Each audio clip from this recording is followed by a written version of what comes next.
Akala ko noon, ang mga alaala ang pinakatiyak na bagay sa buhay.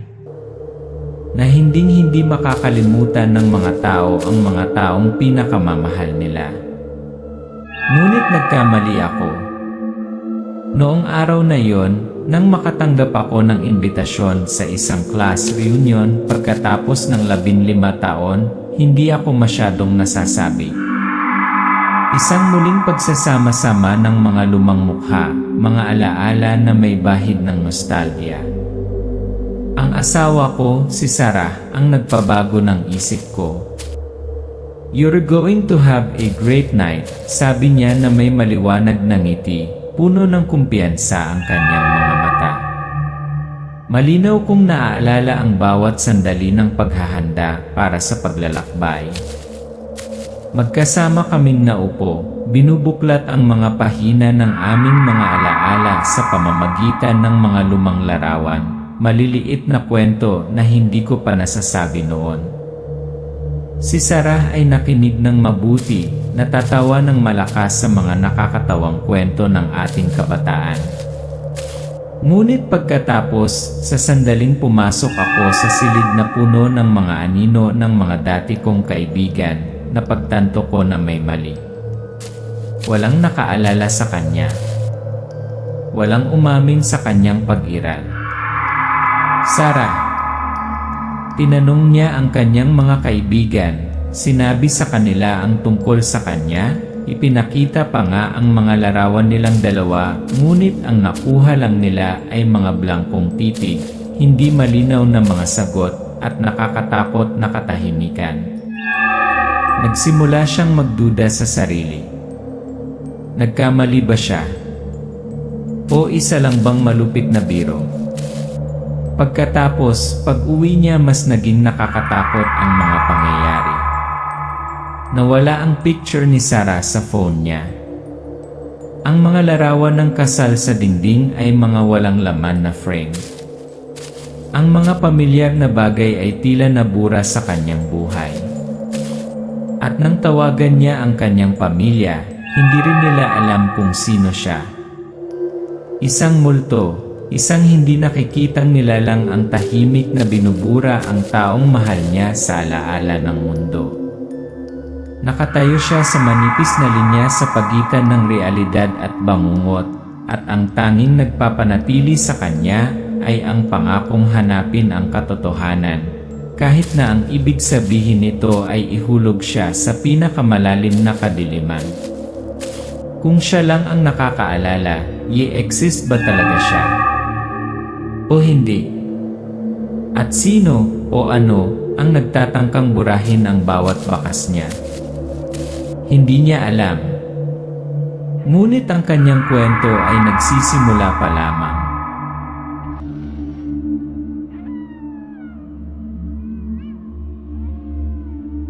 Ang pangalan ko ay Alex, isang ordinaryong tao na may ordinaryong buhay, at isang pambihirang pagmamahal sa kanyang asawang si Sarah.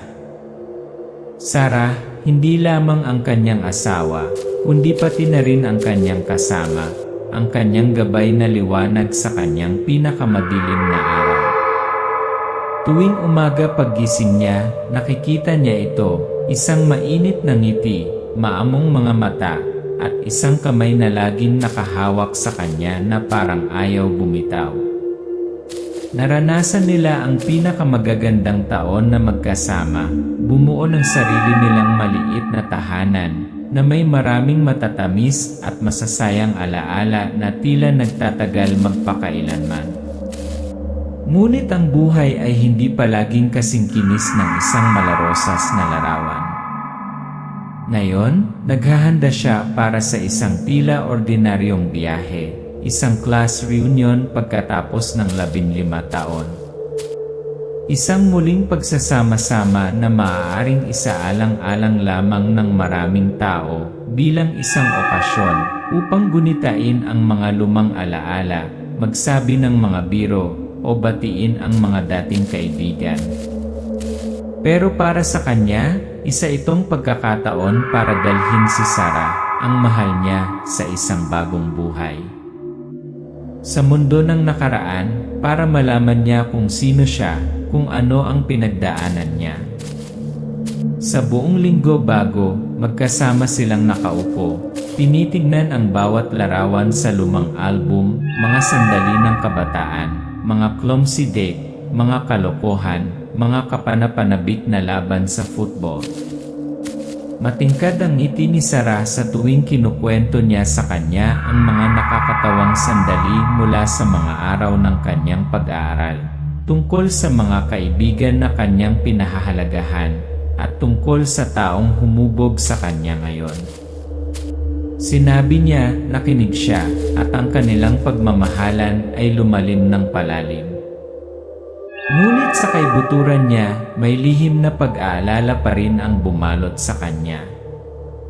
Siya ay natatakot na ang pagbabalik sa nakaraan, na puno ng hindi nalutas na mga alaala, ay maaaring yumanig sa kasalukuyan. Takot na ang nakaraan ay mamulat sa kanya na nawalan siya ng isang mahalagang bagay na hindi niya naisip. Dumating ang araw ng class reunion, tinahak niya ang mga pamilyar na daan ng kanyang pagkabata, ang mga lugar kung saan napunta ang kanyang kabataan. Bawat pagliko, bawat ang mga palatandaan ay pumukaw ng magkahalong emosyon, excitement na may halong kaba, saya na may halong kaunting pagkabalisa. Pagpasok sa paaralan, kung saan ginanap ang kaganapan, nakita niya ang mga anino ng mga matandang kaibigan, ilang pamilyar na mukha, ilang alingawngaw ng mga lumang ngiti. Ngunit sa kanyang puso, mayroong isang bagay na hindi mailalarawan sa mga salita. Malugod bang tatanggapin sa mundong ito si Sarah, ang taong nakasama niya sa magulong taon? Hindi niya alam na sa gabing iyon, ang kanyang mundo ay magbabago magpakailanman.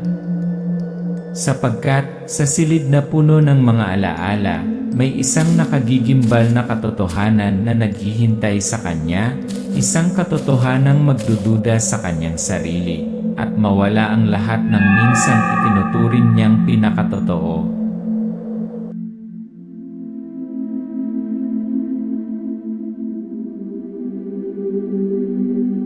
Mula sa mga unang minuto ng pagkikita niya ng mga dati niyang kaibigan, iba ang naramdaman ni Alex, isang hindi maipaliwanag na lamig. Nagkwento siya tungkol kay Sarah, ang asawang minahal at pinahalagahan niya sa buong buhay niya. Ngunit ang lahat ng nasa paligid niya ay tumugon sa mga blangkong titig. Sarah, wala akong natatandaan na may ganoong pangalan. Sagot ng isang matandang kaibigan, ang boses niya na para bang hindi umiral ang pangalan. Sigurado ka ba kung sino siya? Paulit-ulit na tanong na parang puyo ng tubig. Sinubukan ni Alex na magpaliwanag upang pag-usapan ang masasayang taon kasama si Sarah, tungkol sa mga alaala na pinagsaluhan nila, ngunit ang kanyang mga salita ay tila nahulog sa isang walang pag-asa na kawalan. Nang hanapin niya ang kanyang telepono, wala na ang lahat ng mga larawang kuha niya kasama si Sarah. Sa halip, ang walang buhay na kulay abo ng mga parisukat ay nakatayo bilang isang pader sa pagitan niya at ng katotohanan. Ang mga post sa social media, ang mga matatamis na komento, ang mga status na minsang nagpasaya sa kanya, lahat ay nawala. Nawala na parang hindi pa umiral. Pakiramdam niya ay pinipiga ang kanyang puso nang ideal niya ang numero nito. Isang malamig at tahimik na voicemail ang sumagot. Hindi lamang iyon, ngunit nang sinubukan niyang tawagan ang mga magulang ni Sarah, ang kanilang tugon ay dugo-dugo. We don't know who she is, malamig na sabi ng babae sa kabilang linya, walang emosyon. Bumagsak si Alex, isang pakiramdam ng kalungkutan ang bumabagabag sa kanyang mga balikat, na para bang ang buong buhay ni Sarah ay nabura ng walang bakas. Nagsimulang magulo ang isip ni Alex, nagdududa sa sarili. Nasisiraan na ba ako ng bait? Tanong niya. Ilusyon lang ba ang lahat? Isang nakakatakot na laro ng isip. Ngunit sa kaibuturan ko, nag-alab pa rin ang isang maliit na apoy, alab ng determinasyon, isang paniniwalang nasa isang lugar pa rin si Sarah at hindi niya ito bibitawan. Hinalungkat niya ang bawat sulok ng bahay, mga pamilyar na bagay, lumang larawan, alaala, ngunit walang laman ang lahat, unti-unting naglaho sa kanyang paningin ang mga mapagmahal na pintura.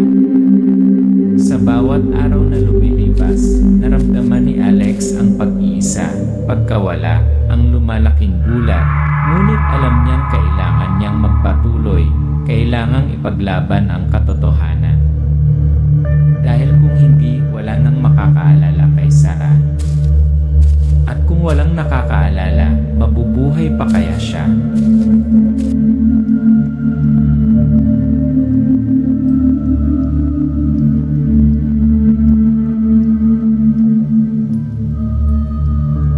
Pagkalipas ng mga araw na pakikibaka sa realidad na unti-unting gumuho, nagsimulang mapansin ni Alex ang mga bagay na hindi maipaliwanag. Sa gabi, kapag ang bahay ay tahimik, isang kakaibang bulong ang umalingaw-ngaw mula sa mga sulok, tila isang malayong tawag, tulad ng tinig ng nagkukubli na kadiliman. Ang bulong ay hindi malinaw kung saan, hindi malinaw ang kahulugan, ngunit sapat na upang manginig ang kanyang balat, ang kanyang puso ay bumilis sa bawat pintig.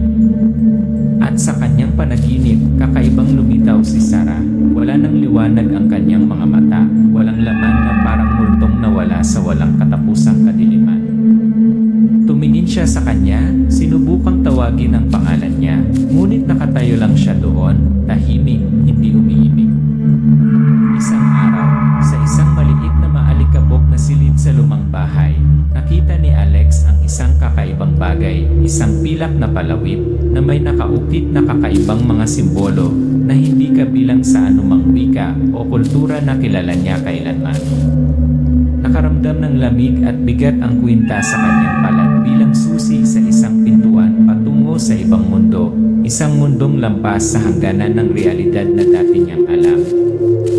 Sa paghahanap ng mga sagot, bumaling si Alex kay E. Hawthorne, isang dalubhasa sa paranormal, ang tanging taong pinagkakatiwalaan niya para tulungan siya. Doon, ipinakilala siya kay Evelyn Mercer, isang babaeng may malalim na kaalaman sa mystical world, mga supernatural na lihim na hindi pinangahasan ng mga ordinaryong tao. Tumingin si Evelyn kay Alex na may malamig ngunit nakikiramay na tingin. Hindi ka nag-iisa, sabi niya, pinapanood ka ng mga entity na tinatawag naming Watchers, ang mga observers in the dark, ang mga may kapangyarihang baguhin ang mga alaala at katotohanan. The Watchers, or the Void, isang invisible space kung saan mabubura lahat ng alaala, mabubura lahat ng existence. Maaari nilang alisin ang mga mahal sa buhay, alisin ang kanyang nakaraan, at kahit alisin ang kanyang sarili sa kanya.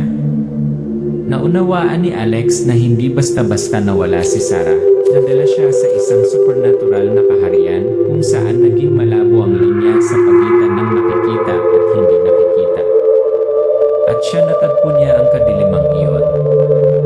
Isang hindi nakikita ngunit parehong mabangis na labanan ang naghihintay sa kanya, isang labanan upang panatilihin ang kanyang mga alaala, upang panatilihin ang kanyang pag-ibig, upang panatilihin ang kanyang sarili.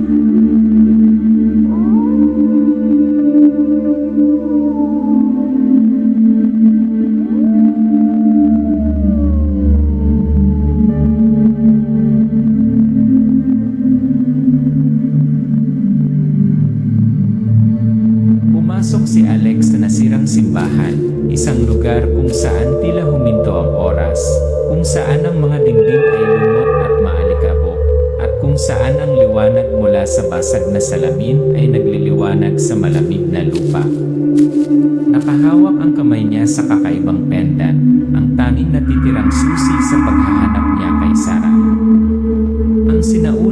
ritual na itinuro ni Evelyn Mercer, kasama ang mga sinaunang incantation nito na nakasulat sa dilaw na papel, masalimuot na mga bilog na iginuhit sa chalk sa malamig na bato.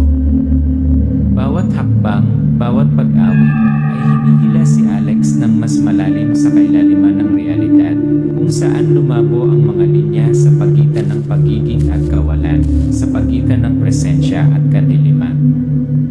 Ang hamon ay nagmumula hindi lamang sa labas, mga di nakikitang nilalang, mga supernatural na multo, kundi mula rin sa loob. Ang mga alaala ay napunin, ang mga pira-piraso ng sarili ay dahan-dahang hinihila mula sa kanyang isipan, nag-iwan ng malawak na kawalan ng kaguluhan.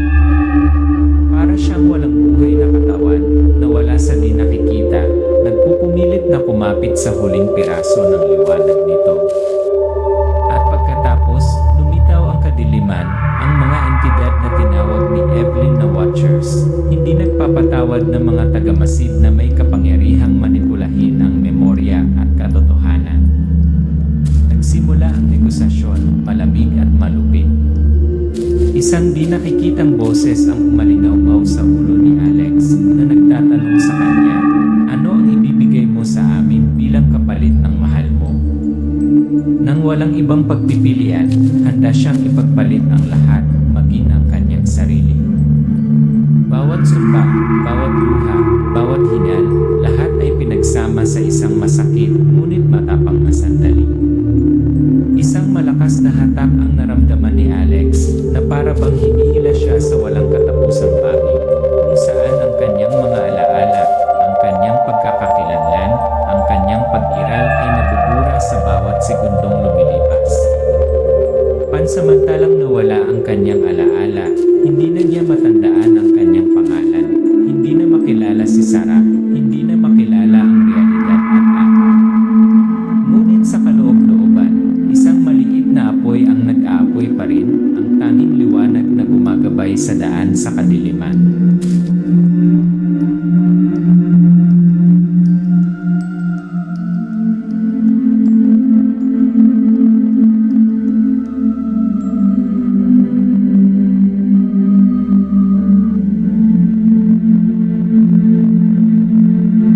Nagising si Alex, hindi bilang isang lalaking may buong alaala, kundi bilang isang lalaking nawala sa sarili niyang buhay.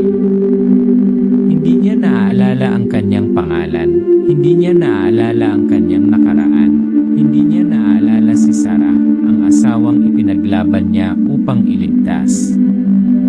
Ang mga fragment ng memorya ay kumukupas na parang usok, na nag-iwan lamang ng malabong damdamin at isang mapurol na sakit sa kanyang kaluluwa.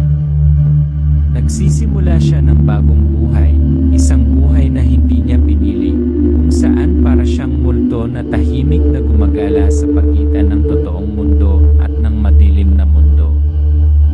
Si Sarah, na napalaya mula sa kanyang hindi nakikitang bilangguan, ay ligtas na ngayon, ngunit ang kapalit ay si Alex ay naging scapegoat para sa mga supernatural na puwersa, isang taong binabantayan, minamanipula ng mga Watchers.